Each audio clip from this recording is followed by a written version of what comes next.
собралась читать, что ли? Аши. QX. Время показывает, что ли? Это он нам, да? Сколько времени? Хотя сейчас 2 часа же показывает. Что он показывает? Время показывает. У нас не до 3, что ли? До 3? Да, до 3 уже. Давайте кого-то. Да? Зару можно называть брендом или нет? Или это масс-маркет? Масс-маркет, блин! Это качественный. Привет всем, меня зовут Настя. Меня Нергуян. А меня Марго. И сегодня мы рады вас приветствовать на нашем первом пилотном выпуске подкаста «Душевно». Мы с прошлого года уже с девочками мечтали запустить свой пилотный выпуск. Очень долго откладывали эту тему. Я уехала, потом приехала, начала вновь поднимать эту тему, и наконец-то мы дошли до этого момента. Вот, и поэтому сегодняшняя наша первая тема. Мы хотим поговорить о внутренней опоре, да, вот, как жить дальше, как вдохновляться, да, то есть искать какие-то свои источники вдохновения, вот, и хотим поговорить, что вдохновляет каждую из нас, да, вот, о своей внутренней опоре, о своих внутренних силах. Вот, девочки, давайте начнем. Начнем, наверное, с меня, да. Я сейчас нахожусь в таком этапе, как точка бифуркации, наверное, можно сказать. Я 8 лет уже работала на госслужбе, и сейчас хочу попробовать себя в новой сфере, нашла новую работу. Пожила 5 месяцев в Таиланде, и у меня такой произошел квантовый скачок, можно сказать. И сейчас, я думаю, если бы я не уехала тогда, я бы находилась на той же позиции, что я и была. В принципе, работа у меня была хорошая, зарплата приличная, но при этом у меня было такое чувство, что я как будто не на своем месте все равно. И это меня постоянно... Я не понимала, чувство было какое-то дисгармония, дисбаланс, и я не понимала этого. Но сейчас я понимаю, что все было не зря, и в любом случае нужно как-то делать себе вызовы, и это будет каким-то стимулом для тебя, чтобы, как говорят, чтобы найти себя, нужно очень хорошо потеряться. Вот. Поэтому очень надеюсь, что сейчас я найду свой путь. Вот. Марго, у тебя как? Ну, у меня источники вдохновения — это, я сейчас прозвучу как растаман, наверное, это природа и красота.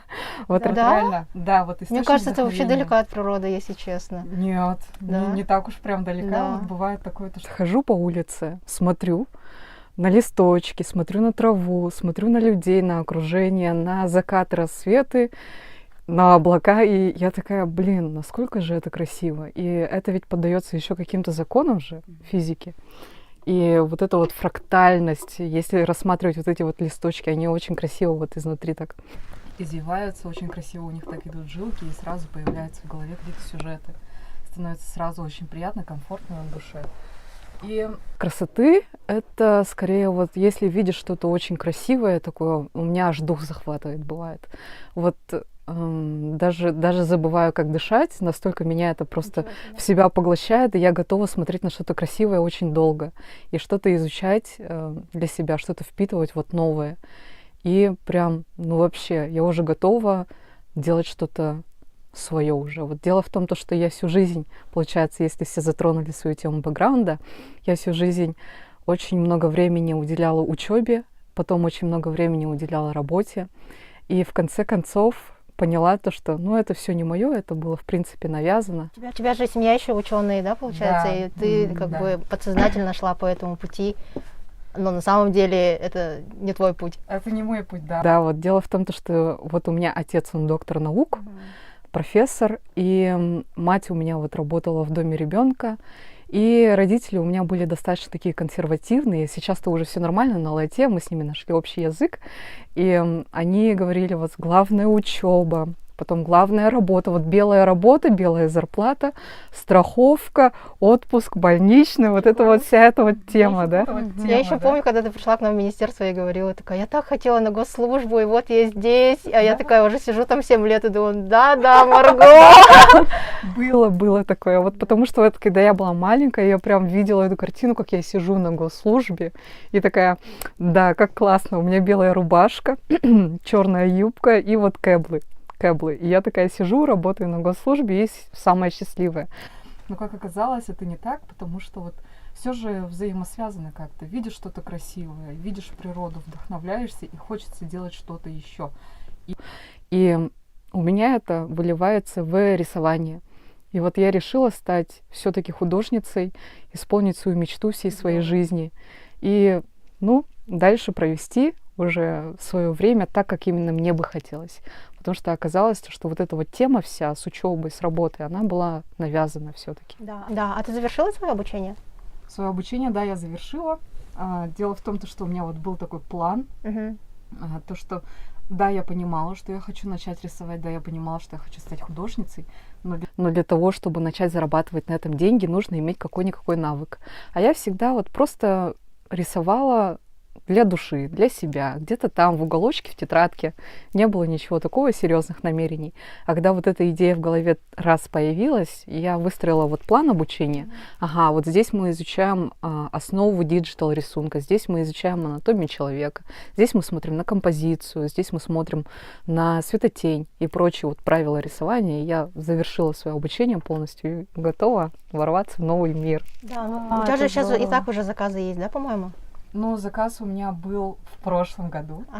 Здорово все равно. Да, вот прям такой вот толстый заказ был. Это на мое удивление вообще. Я вот думала, что мои рисунки столько не стоят, вот честно. Я очень скромно отношусь к моим рисункам, но заказчик заплатил за иллюстрацию 10 тысяч рублей. Это для меня немыслимая сумма. Это здорово, да. И это только начало, по сути. Да, и это только начало.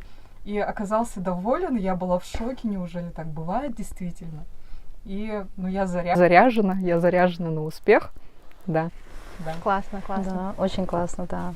Мне нравится такая твоя открытость, потому что я, если честно, безумно закрытый человек. Вот я вся в себе, у меня какие-то эмоциональные переживания проживаю в себе. И вот как-то говорить открыто, вот меня, видимо, подкаст меня научит, я надеюсь, раскрываться, открываться, быть открытой этому миру. Тоже вот есть такая тема, мне кажется, что люди очень сильно переживают, да, по поводу своей работы, да, то есть принижают свои какие-то вот достоинства, да, потому что я помню, когда я начинала вот свои репетиторские какие-то вот, репетиторскую работу, то я тоже думала, вот, нет, 1000 рублей в час — это дорого, то есть кто будет мне платить такие деньги, то есть где эти люди, да, кто будет ко мне ходить, вот, и то есть, а это же нет внутреннего роста. То есть ты ставишь оценку своим знаниям, да. Вот, а я училась, грубо говоря, 4 года бакалавра, 2 года магистратуры в РУДН, в Российском университете дружбы народов. Также у меня была языковая стажировка во Франции. То есть, по сути, вот эти знания не пришли мне из ниоткуда, вот просто раз и все. Эти знания я зарабатывала именно своим трудом, своей учебой, своими долгими просиживаниями в библиотеках, с штудированием кучи конспектов и так далее, да. Вот, и, я считаю, что нужно ставить оценку своим знаниям намного выше и не пытаться их принижать. Вот, и я так рада вот этой истории Марго, что она нашла свой путь, и то, что вот она осознает, да, то, что она делала до этого, то есть и то, что она делает сейчас, да, какой путь она проделала вот к этому осознанию, да, это тоже какое-то время, да, это тоже какие-то вот мыслительные процессы, это тоже поиск себя. Мне кажется, это замечательно. К тому же сейчас мы везде и всюду слышим в социальных сетях, в медиапространстве, в книгах, да, о том, что найти себя, найти свой путь, реализовать себя, то есть, да, не идти по ложному пути, да, где там общество на нас ставит какие-то рамки, родители, да, говорят, вот ты должен надеть белую рубашечку, белую юбку и идти в офис. Нет, то есть, если у тебя какие-то свои внутренние, да, желания, реализация, да, какие-то свои таланты, да, то мне кажется, что нужно слушать, во-первых, себя, а не кого-то другого, и идти непосредственно по своему пути жизни. И я прям очень вдохновилась твоей историей. Спасибо тебе, Марго. Мне кажется, что и наши зрители сегодня, услышав эту историю, тоже почерпнут для себя что-то новое. Вот. Я хочу поднять тему психологии, поскольку сейчас она очень популярна. Я вообще сама пришла к этому моменту в 2021 году в первый раз, а раньше мне всегда казалось, что это пустая трата времени, денег, что психологи — это шарлатаны. Но при этом у меня было осознание, что вот что-то нужно мне проговорить. И я не понимала этого чувства. И в первый раз, когда я пришла к психологу, мне очень понравилось это чувство, что ты выговариваешься абсолютно нейтральному человеку, который тебя не знает. Допустим, если бы я разговаривала с подругами, с вами, с родителями, они, зная меня, да, мой характер, мою натуру, они бы все равно что-то советовали, как-то комментировали. А тут человек, он со стороны на тебя смотрит и выслушивает твой рассказ и замечает такие вещи, как оговорочки по Фрейду.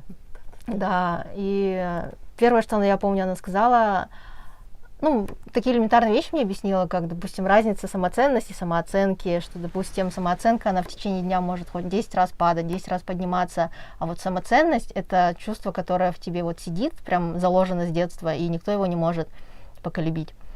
Вот, и потом я начала периодически посещать психолога, это все равно было очень редко, и сейчас я вот прям хочу регулярно какой-то период походить, потому что я чувствую прям, я выхожу, когда от терапевта, я прям чувствую вот облегчение какое-то. И насколько я знаю, Марго, ты сейчас тоже регулярно посещаешь психолога. Скажи, какое у тебя было мироощущение до сеансов, до начала, и как сейчас, допустим, есть ли какие-то сподвижки, вообще пользу ты видишь или нет? Да, я вижу вот колоссальную пользу от работы с психологом, психотерапевтом. И, вот дело в том, что вот раньше, до терапии, для меня мир представлял такой вот, можно его описать одним большим стальным шаром с колючками. То есть холодно, колюче, страшно, непонятно, неприятно. И ожидаешь постоянно, какую-то вот опасность, вот какое-то нападение. Честно. Хотя по тебе вообще так не скажешь. Да, Марго один из самых позитивных людей, которых я знаю. Защитная функция очень хорошо работает, видимо. Да. И получается, через терапию мне удалось прийти к более спокойному отношению к жизни, к более открытому. Вот, допустим, вот мой путь к психологии начался в 2020 году, в ковидное время. Тогда я еще, в моей голове сидела идея о том, что психология — это достаточно стигматизированный процесс. Если ты ходишь к психологу, значит, с тобой что-то не так, значит, ты какой-то сумасшедший, на-на-на. Но я понимала то, что вот дальше так уже жить нельзя. Надо что-то менять. И тогда я обратилась за бесплатной психологической помощью. Здесь вот у нас функционирует центр в Якутске. Куршова 36, да, по-моему? Ага, кажется, я вот тогда вот онлайн общалась с психологами, и я почувствовала облегчение, но не было такого колоссального отклика по моей психике. Скорее, просто принятие какой-то ситуации, и все. То, что это было, и понятно. А дальше я уже получается, меняла вот этих специалистов своих по рекомендациям уже моих друзей. И потом поняла, что для меня это все-таки не работает, и надо найти своего терапевта. Реально вот прошерстить весь интернет, посмотреть их профили, посмотреть их образование, какие они вот методики используют при лечении, при консультировании. И я поддалась рекламе всеми известного сервиса. И, решила дать шанс посмотреть на профили психологов. И с тех пор я сейчас вот в активной терапии с января до сегодняшнего дня. Буквально вчера у меня была сессия с моим психологом, где, была поднята достаточно такая острая проблемная тема. И хорошо, что я ее увидела, поняла, осознала, и могу жить дальше уже и отрабатывать уже, соответственно, со своим специалистом. Да, очень важно найти именно своего психолога. Очень-очень важно. Довериться ему, открыться. Да, вот потому что вот когда я обращалась не к своим терапевтам, я видела обесценивание какое-то моих ситуаций, даже какую-то оценку, я бы сказала. А это вообще, совершенно лишнее и является непрофессиональным поведением среди психологов. Вот лучше уделить время, и найти своего. Вообще сейчас, мне кажется, очень актуально находить своего специалиста вообще в любой сфере деятельности, это не обязательно психология, это свой личный парикмахер, визажист, свой личный, извините, гинеколог, свой личный терапевт, да, тот человек, то есть, который знает тебя, знает твою как бы симптоматику, свою проблему, да, и в котором ты уверен, да, тот человек, который специалист в своем деле и профессионал. Ты платишь деньги, и ты получаешь квалифицированную помощь, да, высказываешь какие-то свои внутренние переживания, да, по сути, а кто, как не психолог, поможет тебе, да, понять лучше себя, тебя, да, задаст какие-то такие вопросы, которые из каких-то твоих потаенных, да, из потаенных каких-то коридоров вытащат те эмоции, которые ты там не прожила в детстве, да, какие-то травмы, да, очень болезненно отражается в последующем на нашу жизнь. То есть и мы идем, по сути, дальше свою жизнь и вот с этими травмами. Вот, и требуем от себя уже, то есть уже не родитель стоит, да, когда ты взрослый, родитель, ну, естественно, вы с родителями уже наравне, то есть уже как бы ты становишься взрослым, и ты сама от себя требуешь все лучше и лучше. Вот у меня есть такая тема, то, что мне кажется, я всегда недостаточно работаю, хотя, казалось бы, у меня 2 работы, у меня семья, да, то есть вот это быт, ну, грубо говоря, все на мне. Помимо этого, я пытаюсь как-то себя все время вот развлекать различными танцами, вот, джиу-джитсу, бег, то есть принимаю участие на полумарафоне каждый год. Вот, и мне все время кажется, что я делаю мало, делаю недостаточно. Вот, и я все время, казалось бы, ищу себя, а это все тоже неспроста, да, то есть все равно, конечно, есть какие-то травмы внутренние, которые я бы хотела проговорить вот с психологом непосредственно. Так что, люди, посещайте терапию, это обязательно все окупится в будущем. Да. Мгм. И давайте вот, девчонки, поговорим дальше о нашей внутренней опоре и о том, что только ты сам можешь сам себя реанимировать. Допустим, если говорить о внутренней опоре, мне сознательную часть жизни помогала моя цель, мой конечный результат. Я вот помню, когда поступила в университет, я прям четко видела, что я хочу получить красный диплом. Я хочу получить 2 вышки и оба на красный диплом. Вот эта вот цель, она у меня так светилась, и служила ориентиром. Я прям к ней шла и не видела никаких преград. Если что-то плохое случалось, то это как будто бы было и при этом проходило мимо меня. И вот именно наличие целей, наличие какой-то мотивации помогает мне больше всего справиться с негативными моментами в жизни. А у вас как? Ну, мне здесь кажется, очень важна тема эмоционального интеллекта. У меня на самом деле она очень сильно просела. Допустим, ну, я сама по натуре меланхолик, флегматик, да, я склонна немножко к таким вещам, как самокопание, самокритика. Я могу вообще немножко такая уйти в эти дебри, и мне надо вовремя себя останавливать. Да, и очень важно саму себя поддержать. Никто тебя не спасет, кроме тебя самой. Вот, и меня очень поддерживает с недавних пор, с января я прям начала регулярно заниматься йогой. Это то, что вот сейчас мой день вообще не начинается без йоги. Я просто морально не подготовлюсь к этому дню. Это заряжает меня. И, ну, как у меня тело просыпается, и эмоционально я сразу чувствую себя гораздо лучше. И медитации. Я буквально включаю какие-то аффирмации, слушаю, могу даже повторять. И у тебя уже, ты видишь, чувствуешь, как у тебя настроение меняется, настрой совсем другой. Это мне очень поддерживает, особенно тогда вот я чувствую, что у меня у самой как бы нет вот этой внутренней опоры, ну, в недостаточной степени. И вот как раз внешние какие-то такие помощники мне в этом деле помогают. Вот. Да, как мне знакома вот эта вот внутренняя реабилитация, да, вот эта реанимация, да, то есть когда, грубо говоря, совсем с колен ты поднимаешь себя и, собственно, пытаешься идти и жить дальше, да, потому что, по сути, я, наверное, не знаю даже, как сказать, но в 2017 году у меня умерла мама, вот, и, ну, в принципе, предпосылок было очень много.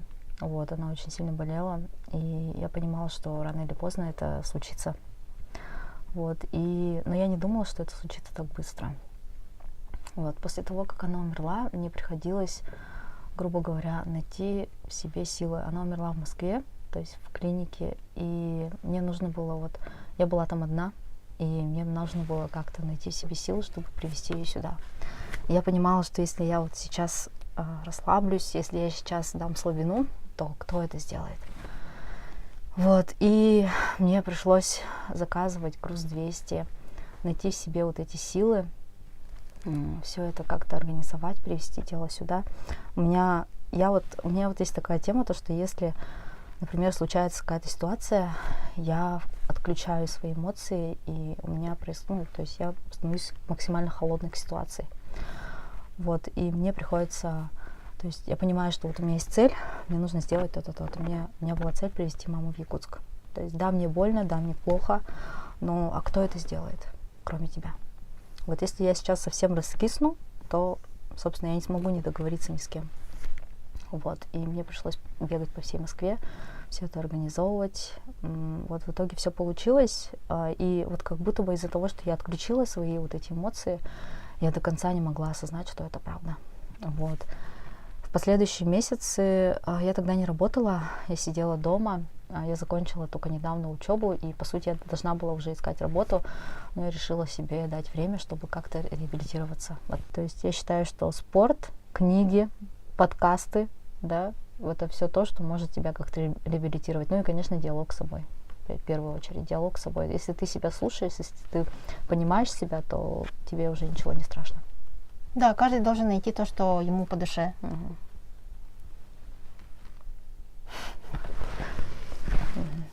Ну, для каждой девушки, наверное, сейчас важна тема отношений. Да? Так ли важно, по вашему мнению, быть в отношениях? Мне кажется, для любой девушки очень важно иметь рядом с собой поддерживающего человека, какие-то гармоничные отношения.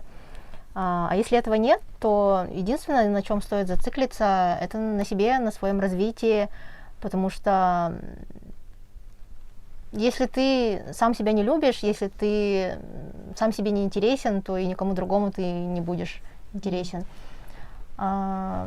Собственно, это все. Главное, нужно ориентироваться на себя, и к вам притянутся ваши люди в любом случае. Ну, а если мне рассказывать про тему отношений, господи, сколько драмы, сколько историй я там пережила. Но раньше мне отношения были очень важны. Мне было очень важно, чтобы они у меня были, чтобы я могла сказать, вот у меня есть молодой человек, у меня есть парень, его зовут так-то, и мы с ним пойдем на свидание в такое-то место, на-на-на. А вот сейчас я к отношениям отношусь больше как к приятному бонусу, который у меня имеется. То есть хотелось бы, конечно, иметь своего человека, который бы понимал, который бы принимал, который бы поддерживал и жил с тобой вместе жизнь достойно, чтобы вам было обоим весело проживать, да, какие-то моменты, чтобы вы могли вместе смотреть кино, чтобы вы могли о чем-то общаться, вот общие темы, чтобы у вас были какие-нибудь. Здорово, классно. Но сейчас для меня это, честно, не приоритет вообще. Больше всего я, получается, не состою в отношениях серьезных уже, с 21 года, наверное, не состою. И, заинтересованности такой колоссальной, как раньше, у меня нет совершенно. То есть я могу совершенно прекрасно обойтись без отношений и уделять время себе, уделять время друзьям, уделять время семье и уделять время вот своим вот как бы рабочим моментом. То есть все окей, все нормально. Жизнь без парня есть. Она существует. Вот. Уж лучше одной, чем в каких-то токсичных отношениях. Вот действительно, уж лучше одной, потому что... Чем с кем попало. Да, чем с кем попало, потому что было так, что очень сильно хочется заняться какими-то своими делами, уделить себе как-то время, потому что и так рабочая неделя, она расписана обычно бывает по часам. Вообще, что ты делаешь, когда ты делаешь, с кем ты это делаешь. А потом человек, который не уважает твое время, не уважает твое вот личное пространство, он просто может тебе написать: давай мы встретимся, давай мы пойдем куда-то, а ты ему отказываешь, потому что у вас это не было обговорено ранее, не было запланировано. Боже, я звучу как душнила, наверное, сейчас еще. Это очень, на самом деле, важно, да. Ага, и вот и я вот сталкивалась с таким отношением и думала, что это не ок, это не классно, давай лучше мы договоримся. И если человек меня не понимал, тут уже наши пути как бы расходились сразу. Это так здорово, когда ты знаешь, да, какие отношения тебе нужны, то в отношениях очень важно, да, осознавать, где я, а где мой партнер и где наше время, да, то есть что мы делаем, да, где мои цели, цели моего партнера и, естественно, наши общие цели. Это очень важно, потому что если посмотреть на мои отношения, да, то это отношения такие осознанные. Мой молодой человек, он как бы, он уже реализованный, он уже состоявшийся, и он не будет как-то давить на меня, то есть требовать с меня, да, чего-то. То есть он осознает, что у меня есть свой путь, мне нужно пройти. Он дает мне полную свободу реализации действий. Хочешь работать на 2 работах? Работай. Вот, хочешь записывать подкаст? Записывай. Хочешь заниматься бегом? Бегай. Хочешь танцевать? Танцуй, да? Вася, Вот. кстати, спасибо за камеру сегодняшнюю, да? Да, спасибо тебе за камеру. Вот он смотрит все выпуски, он смотрит все видео. И, кстати, если бы не он, я бы не начала вот заниматься ютубом, не начала бы делать видеоролики, потому что именно он подарил мой первый iPhone, на который я начала снимать. Именно он показал, как монтировать видеоролики, как вставлять музыку и так далее. Ну, это вот все вот эти технические моменты, да. Вот, и я очень рада, что я в каких-то таких поддерживающих отношениях. Но, конечно, бывают какие-то у нас временами вопросы, вот, но все это решаемо. Почему? Потому что мы умеем разговаривать. То есть я поняла, что все вот эти вот какие-то проблемы не нужно замалчивать, не нужно, потому что потом это все вырастает в какой-то большой, это все нарастает клубком, а потом это создает какой-то большой конфликт. То есть сразу, то есть если что-то не нравится, нужно сразу садиться и говорить об этом. То есть диалог, да, настраивать диалог со своим молодым человеком, вот, и обсудить, вот у меня такая ситуация, да, например, в жизни и так очень много проблем, и мне кажется, что именно отношения — это вот какая-то такая внутренняя опора, они должны, наоборот, быть поддерживающими, да. Да, дом — это самое спокойное место, то есть куда ты можешь прийти, где ты понимаешь, где тебя ждут, где тебя любят, где тебя поддержат, где ты не будешь бояться высказать свое мнение. То есть я считаю, что вот я вижу отношения такими, то есть когда ты не боишься быть собой. Вот. И, наверное, давайте затронем тему финансов. Вот эта вот тема финансов, она достаточно интересная для меня. Дело в том, что когда я вот начинаю общаться с каким-то человеком и думаю, ну, человек заходит в мою зону доверия, и я в зону доверия человека, я обычно задаю вопрос о том, как именно человек распоряжается финансами. Я помню, как ты меня допрашивала. Да, я прям устраиваю допрос такой с пристрастием, потому что вот ранее у меня были проблемы с накоплениями. Слава богу, не было проблем с кредитованием, с прочими там историями, да, негативными. Просто я была из тех людей, которые живут от зарплаты до зарплаты. Вот все прям в ноль тратится уже, когда деньги получаются, и ты живешь до следующей получки. А это не есть правильно, это не совсем комфортная ситуация. И сейчас же у меня ситуация совершенно уже другая, когда я могу себе позволить откладывать деньги на разные накопительные счета, которые имеют свои целевки.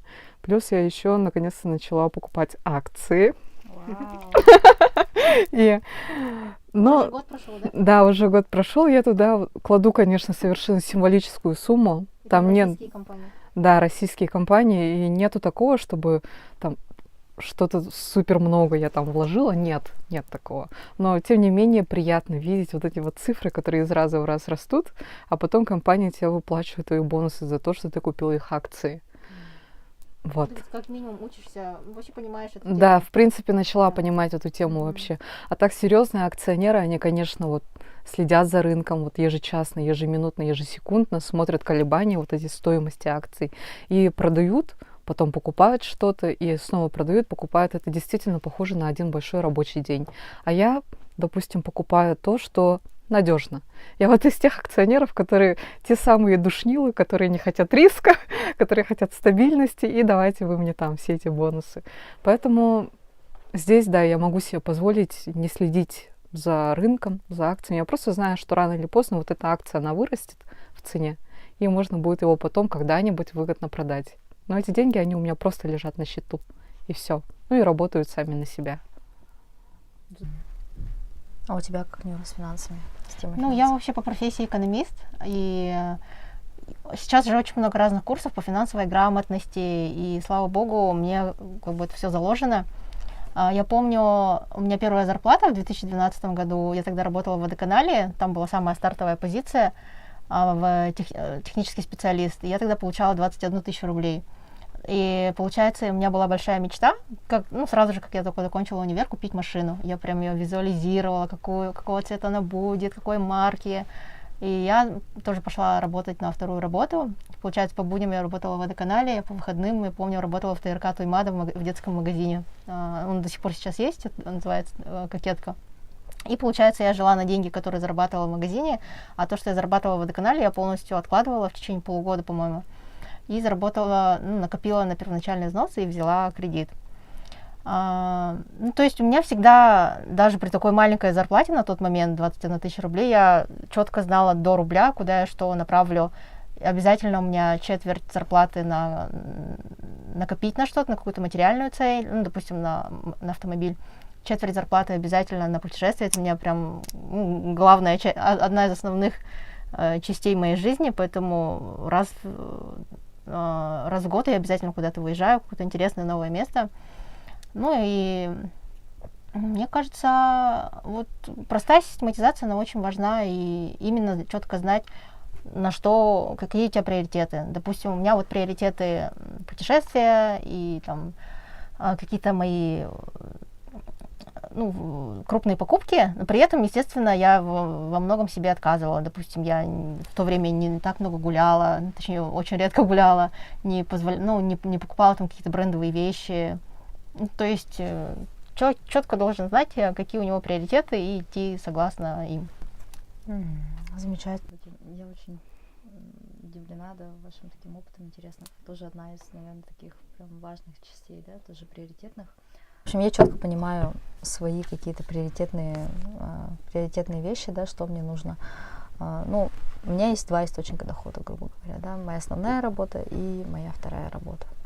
Когда устроилась на свою основную работу, у меня не такой доход был большой, честно, то есть я подрабатывала одновременно в репетиторском центре.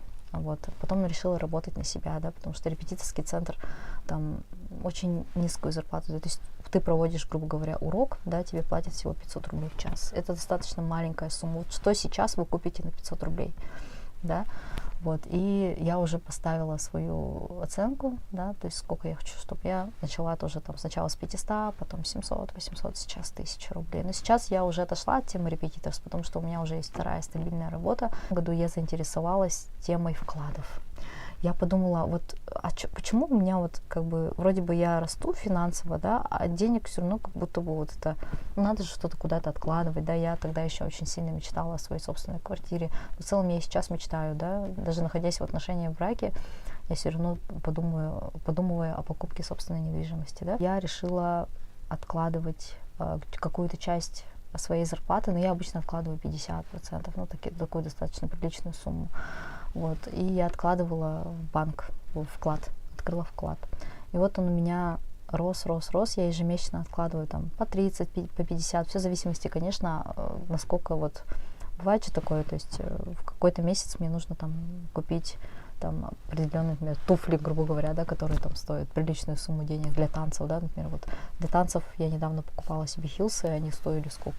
Почти 8 тысяч рублей, и там плюс там мне нужно заплатить за свой абонемент по танцам там тоже там 4000 рублей, то есть потом купить продукты, то есть для семьи, там купить подарок подруге, то есть очень много на самом деле расходов, и исходя из этих расходов я все равно, конечно, где-то больше, где-то меньше, то есть, но я все равно пополняю ежемесячно свой вклад. А у тебя рублевой вклад? Да, у меня рублевый вклад. Но я пока даже не знаю, может быть, тоже когда-нибудь дорасту до того, чтобы уже можно было бы что-то и в валюте прикупить. Рассказать вообще историю про то, насколько финансовая тема очень сильно влияет на эту самооценку, Например, я недавно приходила в один известный магазин и увидела там пиджак, и он был нереально классный. Этот пиджак от Zara, он стоил 8 тысяч. Потом я увидела, ты же не будешь покупать только пиджак, ты к этому пиджаку покупаешь обычно полный образ, Я увидела там блузку за 3 и брюки где-то за 4,5. И целый образ у меня получился там на 16,5 тысяч. И раньше, вот у меня все равно сейчас остается такое, я смотрю на вещи, думаю, нет, дорого, вы что, за пиджак отдать 8 тысяч рублей, это дорого, да. Но с другой стороны, я понимаю то, что я работаю на 2 работах. Почему Ты я не боишься могу... себе позволить? Да, почему я не могу себе позволить Это это? у тебя тоже в подкорке Да, сидит. да, я могу себе это позволить. То есть я хочу это. То есть, тем более, мне кажется, что... И я посмотрела, я примерила, мне вот этот пиджак на мне сидел просто идеально.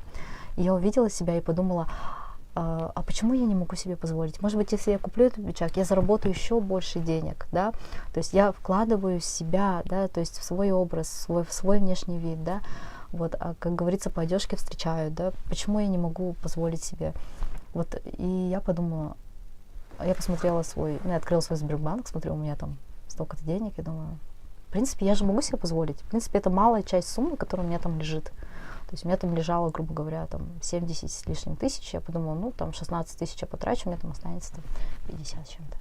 Я подумала, нет, все-таки я попробую, я куплю. И когда я купила полный этот образ, это мой первый такой дорогой образ, вот, я подумала, вау, и это были брендовые вещи, да? Зару можно называть брендом или нет? Или это масс-маркет? Масс-маркет, блин! Ну ничего. Но это качественный масс-маркет, и я подумала, почему нет? Да, тем более, если весь образ на мне сидел достаточно выигрышно. И я позволила себе это купить, и я подумала, надо прорабатывать себе вот эти какие-то внутренние травмы, вот эти внутренние какие-то, как бы сказать... Барьеры, да, и стремиться к лучшему, да. Вот, тем более, для чего я работаю? Я работаю для того, чтобы делать себя счастливой, прежде всего, да. Конечно. То есть позволять Иначе себе... для чего все это? Да, то есть я поняла, что вот купив эти вещи, я уже понимаю, я это куплю, но я заработаю. Да. И раз уж мы затронули тему финансов, давайте перейдем к теме карьеры. Вот, допустим, мы с Марго работали на одном рабочем месте, да, и вот я, проработав 8 лет на госслужбе, понимаю, что мне больше всего не нравилось то, что не было видно конкретного результата работы. Мне очень важно вот, видеть, какой я вклад внесла, видеть пользу для людей, для населения. И сейчас вот у меня в поисках новой работы, точнее, я уже нашла работу, мне очень откликается миссия этой компании, то, что будет конкретный результат и какая-то польза. Для меня сейчас это даже зарплата не основной фактор в поиске работы, а именно видеть пользу, и чтобы мне было комфортно, чтобы мне это откликалось. Какой у вас опыт в этом направлении? Про тему карьеры, да, именно? Ну, Марго, тебе есть что сказать, я думаю? Ну, про тему карьеры это... Для меня, я не знаю, как это описать. Болезненно, не болезненно, неприятно, неприятно, не знаю. Но дело в том, что я такой человек, который ставит себе цели и идет к ней. И, наверное, это нравилось руководству. Наверное.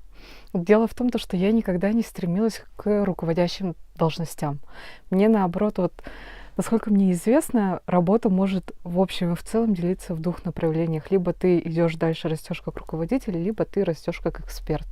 И мне было больше интересно становиться экспертом в какой-то области для того, чтобы тоже зарабатывать очень много денег.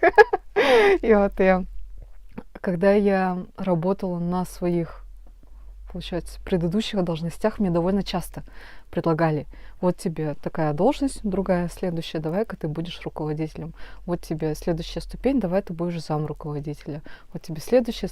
А мне это вот не интересно совсем. И тем более я все это время жила в каких-то иллюзиях того, что мне это надо, но, как оказалось, нет. И в конце концов я нашла саму себя, вопрос карьеры, и как раз это отвечает моим требованиям по экспертности. Вот чем лучше ты рисуешь, тем больше у тебя опыта, тогда и зарплата будет как бы лучше. Ну, не зарплата, а оплата уже клиентских этих вот запросов. И мне это достаточно импонирует, мне это нравится. Я готова расти дальше как художник. Ну и радовать других окружающих, которые получат вот рисуночки, которые бы хотели получить, свои заказы. У кого-то, может быть, есть какие-то персонажи, а я его так нарисую, а сяк нарисую. Это же вообще здорово. Делаешь человека счастливее, а он получает тот продукт, который всегда хотел. Ну и платит, конечно, денежку. Как тут без этого? Классно, здорово. Ну, для меня тоже, наверное, очень важно, во-первых, это делать то, что ты любишь делать. Вот я, например, не понимаю, как вставать, там, например, утром и идти на нелюбимую работу. В любом случае, мне кажется, когда ты идешь на любимую работу, да, ты встаешь утром уже с каким-то таким настроением, да, я пойду сейчас на работу работать, да, а не такой, блин, я сейчас иду на работу, да, то есть мне вот очень важно именно вставать и идти на любимую работу, то есть четко понимать, что эта работа мне нравится, четко знать твои вот эти действия, какой у меня сегодня план работы. Оказывается, я не могу работать без плана работы. То есть я привыкла тоже все записывать. Вот раньше у меня было такое, то, что вот я думала, ну так, в голове держу, сегодня я пойду на работу, это вот с этим классом мне нужно это отработать, там, распечатала материалы, все, да. Ага, а сейчас я понимаю, мне нужна структуризация своих вот этих вот, да, своего плана работы. И наверное, меня дисциплинировала именно вторая работа, потому что когда ты работаешь на 2 работах, держать все в голове уже очень сложно и, можно сказать, невозможно. Вот, и я начала писать вот этот план работы. Вот, значит, с этим классом мне нужно пройти эту тему. Я распечатала столько-то листов. Потом, значит, мы должны успеть сделать вот эти упражнения. Потом, вот, ну, собственно, я стараюсь идти вот по этому плану работы. Вот. И мой карьерный путь, он был, наверное, ну, не такой богатый, наверное, как у вас, да, потому что, по сути, я вот работаю в школе, сколько уже, ну, 5-й год в этом году уже будет, и я работаю все на том же месте, где я и устроилась первый раз, то есть я уже работаю 5 лет на своем том же прежнем месте, и вот еще в прошлом году я устроилась на другую работу, тоже в школу, вот, и там я тоже, получается, работаю на той же должности, можно сказать, да, обучаю детей английскому и французскому языку. Ну, мне нравится то, что я делаю, мне нравится видеть эмоции других людей, и, наверное, важна ли вообще зарплата, да, мне кажется, что зарплата в любом случае важна. То есть ты получаешь деньги за свой труд, за свое время, да, ты готовишься. Например, многие думают, вот учителя отвели урок, и все, идут домой, как бы, и все, да. Но нет, на самом деле это работа, грубо говоря, 24/7. Чтобы отвести урок, ты должна изначально подготовиться к этому уроку, сделать презентации, распечатать материалы, по которым дети будут работать. Да, мы можем работать только по учебнику. У нас есть учебники, мы можем только работать по нему. Но это будет не так, как бы сказать,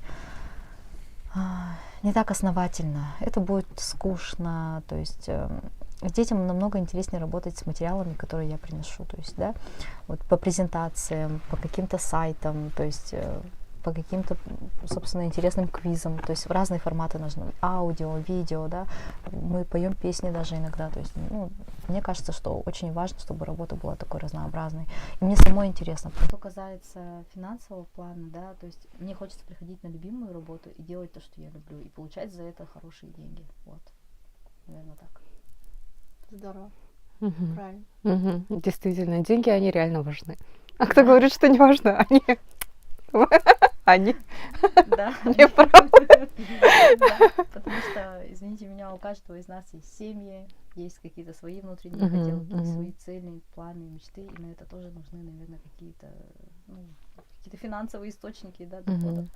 Вот, но, конечно, если мы будем все время бежать за каким-то вот деньги, это тоже не будет делать нас счастливыми. Баланс должен быть во всем. Да, баланс. Всех денег не заработаешь, но и четко нужно идти по своему пути. Нужно делать то, что ты любишь, делать то, что ты хорошо делаешь. Вот, я считаю, что это самое важное. Вот, делать то, что ты любишь, приходить с настроением на работу, да. И потому что люди же видят, какой ты, то есть они считывают твою энергетику. Если ты любишь свое дело, если ты отдаешь полностью себя этому делу, то, соответственно, и отдача от других людей будет такая же. Вот, и голодным мы не останемся, собственно, да, вот, если мы хорошо работаем. Так, ну давайте затронем, наверное, тему личностного роста, да, раз мы уже обсудили карьеру, финансы, тему отношений, психологии, да. Что для вас, девочки, личностный рост? Вот как вы сейчас себя оцениваете? Мне кажется, здесь очень важно вообще быть в процессе обучения всю жизнь.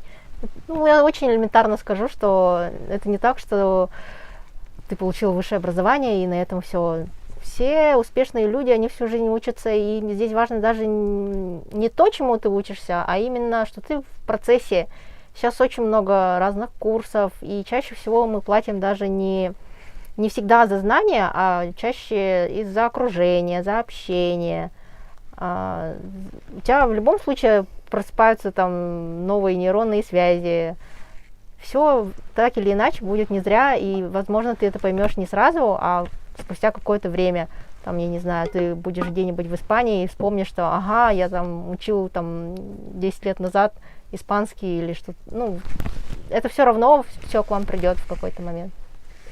Вот для меня личностный рост это скорее увидеть проблему, осознать ее и начать уже отрабатывать. Вот тогда появляются вот точки роста.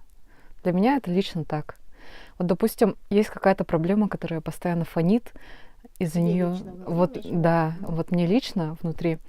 И получается, она постоянно так фонит, она мешает жить, и когда ты все-таки эту проблему видишь, голой, ну реально видишь то, какая она есть, вот эта вот проблема, без всяких вот этих вот оберточек, да, вот луковичных, вот как капуста раз за разом вот так вычищаешь, и видишь уже корень проблемы сам. И когда ты ее видишь, осознаешь и начинаешь с ней отрабатывать, то дальше уже, ну, мир совершенно меняется, уже мировоззрение. Для меня личностный рост — это именно вот обнаружение проблемы и ее решение. Тоже верно.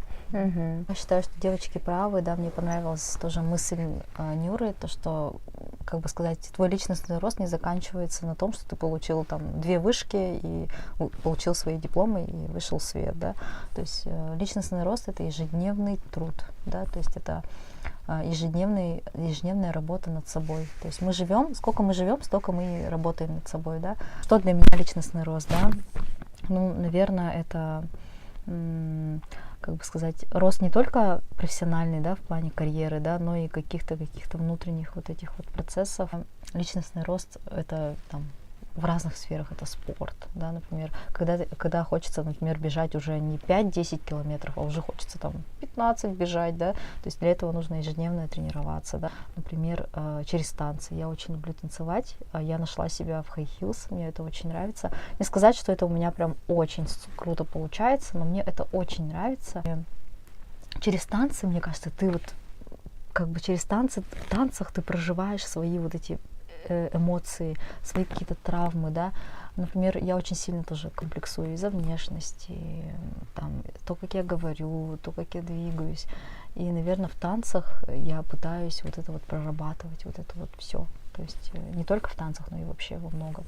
Ну, личностный рост, да, он не останавливается на том, что ты выпустился из универа. То есть ты работаешь каждый день над собой, стремишься к чему-то лучшему. Может быть, я говорю какими-то общими фразами, но а как говорить, если это так и есть, по сути. Вот. Так, ну давайте, наверное, перейдем к завершению нашего выпуска. Да? Сегодня у нас первый пилотный выпуск нашего подкаста «Душевно», и мы затронули тему «Колесо баланса». Какие темы, девочки, мы затронули сегодня? Психология, финансы, карьера, отношения. Вот, и мы очень сильно надеемся, что вам все понравилось, вы нашли, наверное, себя, может быть, в наших каких-то рассказах, да. Вот, мы очень сильно переживали, вы, наверное, это видели. Ну, например, я очень сильно переживаю, не знаю, как девочки. Девочки, вы как сегодня? Нормально. Но я немного волнуюсь, знаете, за что? За то, что я так много рассказываю. Вот реально. Мне кажется, это очень здорово, потому что ты очень сильно дополняешь наш подкаст. Я вообще, на самом деле, я очень рада, что мы сегодня собрались здесь, потому что мы с Нургуяной собрались еще в 2021-2022 году, да? Мы хотели записать этот В январе подкаст. 23-го. В январе 23-го даже, вот. Я всегда вот уже очень слушаю, смотрю подкасты, да, и я думаю, вау, как хотелось бы попробовать себя в этом, вот, а почему бы и нет, собственно, да, конечно, сравниваешь себя, думаешь, ну, вот они делают лучше, у них там студия поинтереснее, у них там, ну, в целом люди очень интересные, рассказывают о себе, а я вот, например, у меня есть какие-то травмы, я там не могу так открыто говорить, вот, но я очень рада, что мы сегодня смогли побороть себя, да, смогли собраться с таким интересным составом. Я очень рада, то, что Нюра приехала и такая, все, давай делать подкаст. То есть, если бы не Нюра, я бы, наверное, здесь мы бы не собрались, мне кажется. Вот, и спасибо большое Марго, что она Последний вагон согласилась, запрыгнула. да. То, что она согласилась, она вот Я очень, знала, что вообще это прям твоя тема. да, Марго прям классно раскрылась. Ну, в принципе, я с Марго тоже знакома, вот, и она такой открытый человек, и прям очень интересно рассказываешь, очень хорошая у тебя такая поставленная, грамотная речь, вот, и прям... Сами мне себя кажется, похвалили. Я засмущалась. Нет, я Спасибо. говорю о девушечках, потому что меня это очень сильно вдохновляет, потому что я понимаю, куда мне расти, куда мне идти, вот, и то, что я сегодня здесь в окружении таких замечательных девушек, ну, для меня это очень много дорогого стоит. А мы благодарны тебе, что выступила сегодня модератором. Тоже, мне кажется, очень хорошо раскрылась, все прям углубилась во все темы. Спасибо. Надеемся, что даже если это откликнется не всем, буквально там, если это зажжет огонь хотя бы в паре человек, это уже будет все не зря. Это уже, да, действительно будет не зря. Спасибо большое. Да, спасибо. Спасибо. Пишите, пожалуйста, в комментариях, что вы думаете о нас, о сегодняшнем подкасте. Может быть, вы хотите поделиться своими какими-то историями, рассказать о балансе своей жизни, о внутренней опоре, о источниках вдохновения. Мы будем ждать, мы будем все читать. Вот, и, естественно, ставьте нам лайки. Вот, надеемся, что лайков будет больше, чем дизлайков. Вот, мы постарались, все для вас. Всем пока. Пока.